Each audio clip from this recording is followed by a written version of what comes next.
8 விழுக்காடு தான் இன்னைக்கு சீமான் அவர்கிட்ட இருக்கு, 8.2 தான் இருக்கு. அது வந்து குறைஞ்சிரும், சரிஞ்சிரும், அந்த ஓட்டை வந்து விஜய் வாங்கிடுவாரு, இவர் வாங்கிடுவாரு, அவர் வாங்கிடுவார் சொல்லிட்டு வாயாலே வடை சுட்டுனுக்குறாங்க. அதுக்கு நிரூபிக்கிறதுக்குமான எந்த விதமான இதுவுமே இல்லை.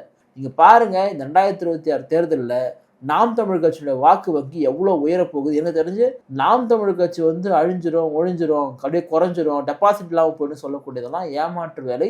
அது முழுக்க முழுக்க இங்கே இருக்கக்கூடிய கார்ப்பரேட் ஊடகங்கள் அல்லது கார்ப்பரேட் வழியாக இருக்கக்கூடிய இது போன்ற கருத்து கணிப்புகள் நாம் தமிழ் கட்சியை மழுங்கடிக்க பார்க்குறாங்க. அதெல்லாம் ஒரு காலமும் மழுங்கடிக்கவே முடியாது. திரு விஜய் அவர்கள் உள்ளபடியே வந்து ஏடிஎம்கேக்கு போயிட்டாருன்னா திமுகன்ற கட்சி திருப்பி வராமல் போகிறதுக்கு வாய்ப்பு இருக்குது. ஏன்னா நீங்கள் ஒரு பாப்புலரான முகம், உங்ககிட்ட தான் வந்து சிங்க கூட்டங்குது. ஆனால் எல்லாரும் விமர்சனம் பண்ணுறாங்க, அணில் கூட்டங்குது விமர்சனம் பண்ணுறாங்க. நம்ம அப்படி சொல்ல வரல. நீங்கள் ஒருவேளை அப்படி போயிட்டா கூட வெற்றி பெறதுக்கான வாய்ப்புகள்லாம் இருக்குது. ஆனால் இங்கே நான் தனியாக தான் நிற்பேன், சிங்க நான் தான் இங்கே தனியாக இருப்பேன் அப்படின்னா அதெல்லாம் வந்து 5 ரூபாய்க்கு பிரயோஜனம். 2026 அணிலா புலியா? நம்ம அவங்கள வந்து அணில் கூட்டம் நான் சொல்ல. ஆனால் அவங்களுடைய அப்பா திரு விஜயே தங்களை அணில்கள், நாங்கள் ஜெயலலிதா அவர்களுக்கு அணில்கள் போல வேலை செஞ்சோன்றதை சொன்னாங்க.